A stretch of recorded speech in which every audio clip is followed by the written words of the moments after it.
Hello my dear students, welcome to today's video. Today we are covering what are the recent trends in management accounting. We know that the term management accounting was coined in 1950s. The discipline management accounting has gained wide popularity and refinement during the last 2 decades. What are some of the recent developments in the area of management accounting that are discussed now? First one is responsibility accounting. So what is responsibility accounting? At the time of installation of management accounting system in an organization, they have to follow responsibility accounting. So at that time we discussed the meaning of responsibility accounting. Responsibility accounting is a system of accounting that recognizes various responsibility centers throughout the organization and reflects the plans and actions of each of these centers. So what is a responsibility center? In responsibility accounting there will be responsibility centers. So what is a responsibility center? That may be a segment or department of an organization. That department or segment is headed by a person. That person will be responsible for the performance of that center. So normally in responsibility accounting there will be 4 responsibility centers: cost center, revenue center, profit center and investment center. So the manager of the cost center is responsible for the cost incurred, means he may not be responsible for the revenue of such center. The manager of the revenue center will be responsible for the revenue of the center. The head of the profit center is responsible for the profit generated by the center. And in case of investment center, the head will be responsible for the effective use of assets under his control and generating targeted profits. So what is responsibility accounting? There will be clear-cut responsibility for each of the head of the responsibility centers. Okay, second one is transfer pricing. When goods or services of one division of the organization are sold to another division of the same organization, we may follow transfer pricing. ഇപ്പോൾ ചില ഓർഗനൈസേഷൻ്റെയൊക്കെ കേസിലുണ്ടാവും, the product of one department, the output of one department is used by another department for processing അല്ലേ?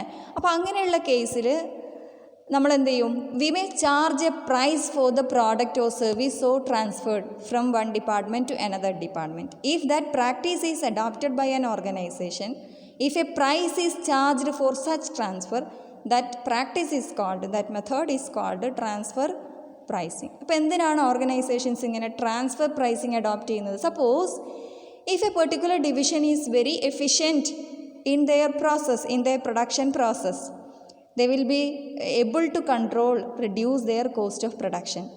So the price fixed for the product of that division will be lower.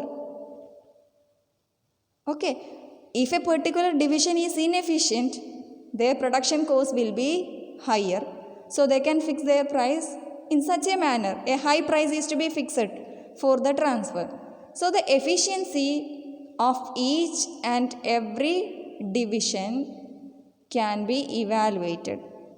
If the organization is adopting transfer pricing, the inefficiency of one department is not carried forward to another department. So at what price this product or service is to be transferred, that is to be decided. Transfer pricing can be done on the basis of market price. എന്ന് വെച്ചാൽ എന്താ? Here the price for the goods will be the price that the product is available in the market. മാർക്കറ്റിൽ എന്താണോ അതിന് price, ആ പ്രൈസാണ് നമ്മൾ എന്ത് ചെയ്യുക? ട്രാൻസ്ഫർ ചെയ്യുമ്പോൾ യൂസ് ചെയ്യുന്ന price.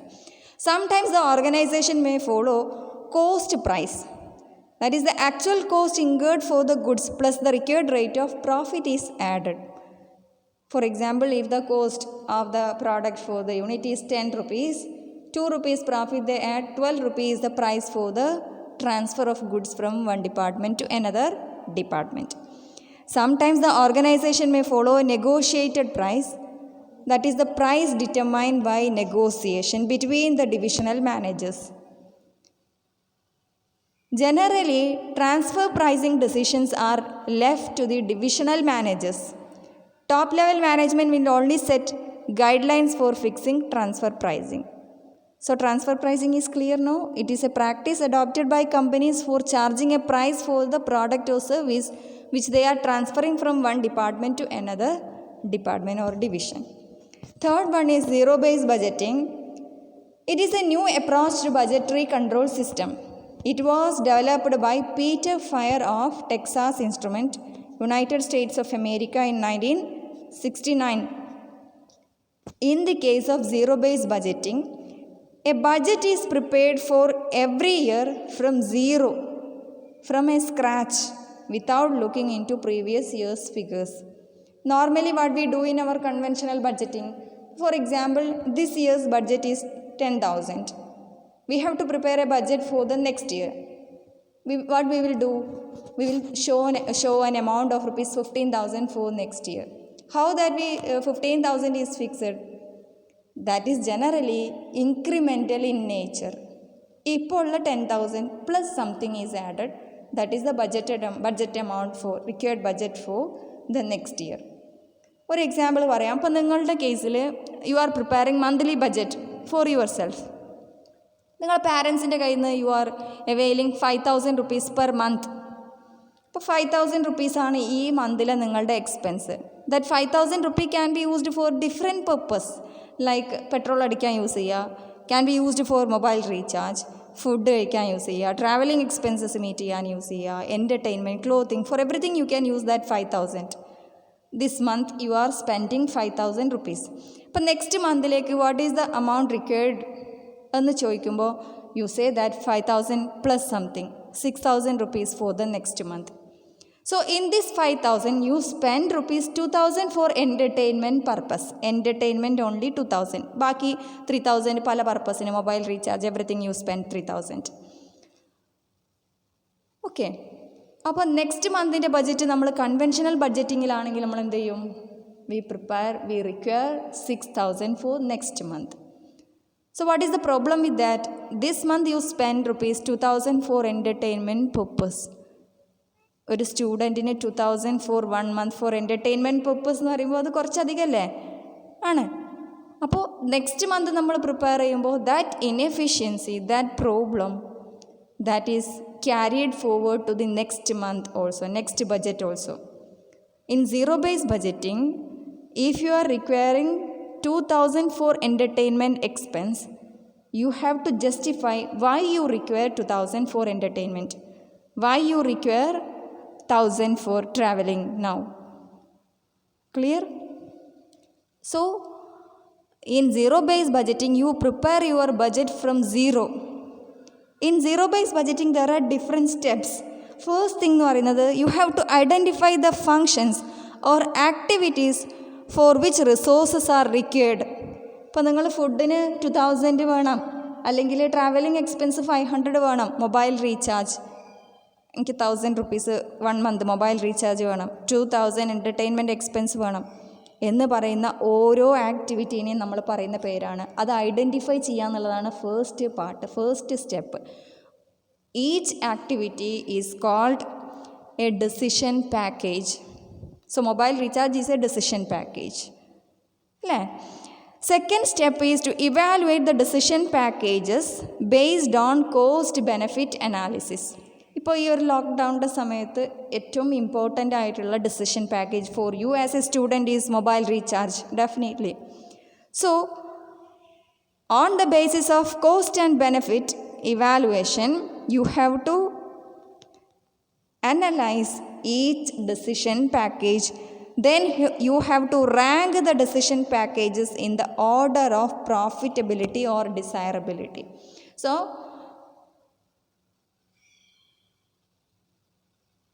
in the order of desirability, now the first decision package that is to be financed first is mobile recharge for you as a student. Is it? After that, that amount allocated to be allocated, the amount given by the authority should be allocated between different decision packages on the basis of ranking. Clear no? That is zero-based budgeting. So in zero-based budgeting, the person has to justify why you require fund for a particular decision package. Why you need it. You have to justify your requirement. Clear? Third one is performance budgeting. Performance budgeting is a process of analyzing, identifying, simplifying and crystallizing specific performance objectives of a job to be achieved over a period in the framework of organizational objectives.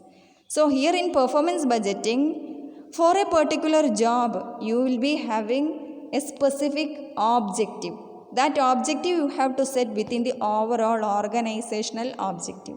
Then we are analyzing whether we achieved our objective. Clear? Next one is value analysis and value engineering.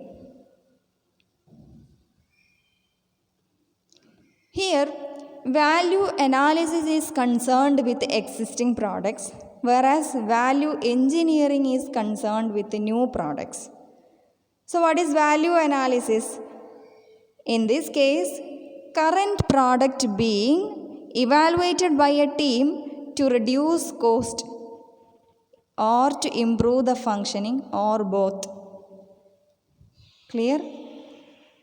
Value engineering is a systematic and organized approach to provide necessary functions in project at the lowest cost. In both the cases, value analysis and value engineering, the focus is on reducing cost, improving functions or both. And value analysis is for existing product and value engineering is for new products. Some people refer value management to encompass both. Value analysis and value engineering kuda kootittu namukku endu parayam value management nu parayam.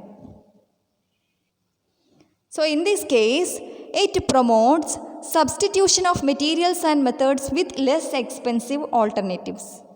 So here we are trying for alternatives, less expensive alternatives. Clear? Next area is activity-based costing. ABC or activity-based costing is an innovative method used for accurately allocating overheads to products or services. Overheads എന്ന് വെച്ചാൽ എന്താണ്? Total of indirect cost ആണെന്ത്? Overheads. ഇപ്പോൾ കോസ്റ്റിങ്ങിൽ നിങ്ങൾ പഠിച്ചിട്ടുണ്ടാവും, overheads are allocated for different products or services. Normally നമ്മൾ എന്ത് ചെയ്യും? Machine hour rate, labour hour rate, അങ്ങനെ എന്തെങ്കിലും ഒരു ബേസിസിലാണ് എന്ത് ചെയ്യുക? ഓവർ ഹെഡ്സിനെ അലോക്കേറ്റ് ചെയ്യുക. ഇൻഡയറക്റ്റ് കോസ്റ്റ് ആണല്ലോ, അപ്പോൾ ഡയറക്റ്റായിട്ട് നമുക്ക് ചാർജ് ചെയ്യാൻ പറ്റില്ല. In activity-based costing, that is an innovative method for allocating these overhead costs. And this accounting was developed by Professors Robin Cooper and Robert S. Kaplan. Here, multiple activities are identified in the production process that are associated with incurrence of costs. Okay? So, there are different steps in activity-based costing. Just understand what is actually activity-based costing. It is for allocating overheads. And here, there are certain steps for allocating overheads. Conventional കോസ്റ്റിങ്ങിൽ നിങ്ങൾ overheads allocate ചെയ്യുന്നതിൻ്റെ problems, അതിൻ്റെ difficulties overcome ചെയ്യാൻ വേണ്ടിയിട്ട് വന്നതാണ് എന്ത്? Activity based costing. ഇപ്പോൾ P ജിക്കൊക്കെ വരുമ്പോൾ നിങ്ങൾ എന്ത് ചെയ്യും? അഡ്വാൻസ്ഡ് ആയിട്ട് ആക്ടിവിറ്റി ബേസ്ഡ് കോസ്റ്റിംഗ് പഠിക്കും. Next one is target cost. So what is target cost? Target cost is a predetermined cost based on market price for capturing a target market share.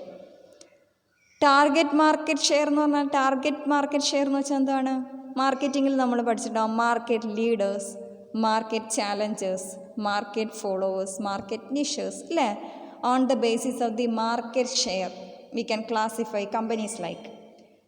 ഏറ്റവും കൂടുതൽ കാലിക്കറ്റ് മൊത്തം സെർവ് ചെയ്യുന്നത് ഒരു കമ്പനിയാണെങ്കിൽ, lead ചെയ്യുന്നത് അവരാണെന്ത്?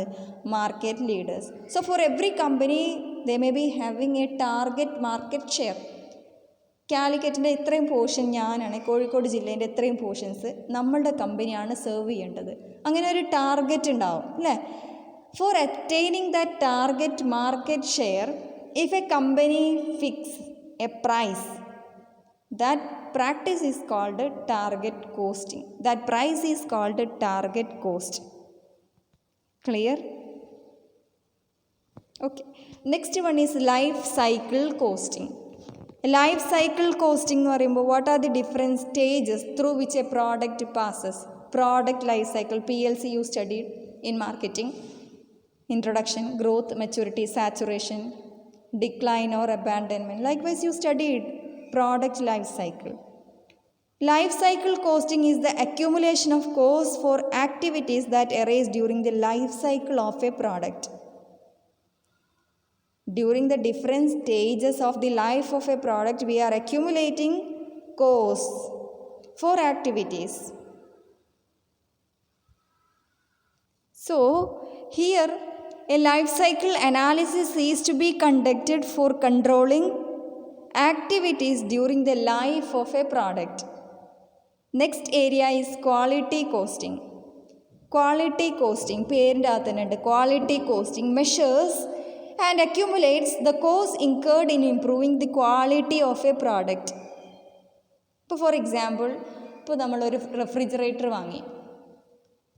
Within the warranty period, if anything happens to that refrigerator, the company will service it at free of cost അല്ലേ? ഇപ്പോൾ ഇന്ത്യയിൽ എത്ര ജനങ്ങളുണ്ട്, അല്ലെങ്കിൽ കേരളത്തിൽ എത്ര ജനങ്ങളുണ്ട്? ഇതിലിപ്പോൾ ഒരു 10 കോടി ആൾക്കാർ എന്ത് ചെയ്തു? ഒരു റെഫ്രിജറേറ്റർ പർച്ചേസ് ചെയ്തിട്ടുണ്ട് ഒരു പെർട്ടിക്കുലർ കമ്പനീൻ്റെ. For example we can take Godrej. ഇപ്പോൾ വാറണ്ടി പീരിയഡിൽ if the product is having some problems, some fault, the company has to clear it. അപ്പോൾ 10 കോടിയിൽ ഒരു 50% റെഫ്രിജറേറ്റേഴ്സിന് അങ്ങനെ ഒരു ചെറിയ കംപ്ലൈൻറ്റ് വന്നിട്ടുണ്ടെങ്കിൽ what will be the cost incurred by the company? So if the product is of very good quality, there will be no complaints during the warranty period. Normally അങ്ങനെ ഉണ്ടാവും അല്ലേ? ഇപ്പോൾ CFL ബൾബൊക്കെ നമ്മൾ വാങ്ങുകയാണെങ്കിൽ എന്താവും? 1 year ആണ് warranty എങ്കിൽ 1 year കഴിയണ പിറ്റേന്ന് അത് പോകും. If that is within that warranty period, the company has to bear the cost. So quality costing എന്ന് പറയുന്നത് that is the costing which measures and accumulates the cost incurred in improving the quality of a product. So before reaching the final consumer, they have to ensure this is of good quality. Within the warranty period, there will be no complaints. That is to be ensured. If a company accumulates and calculates the cost for that, for ensuring that quality, that is called quality costing. So quality costs include prevention cost, appraisal cost, internal failure cost and external failure cost. So quality costing is the last area that we have to discuss. അപ്പോൾ അത്രയേ ഉള്ളൂ ഇന്നത്തെ നമ്മളുടെ class, recent trends in management accounting. Hope it is clear to you. എന്തെങ്കിലും doubt ഉണ്ടെങ്കിൽ you can ask me. അപ്പോൾ എല്ലാവർക്കും thank you for watching. Thank U.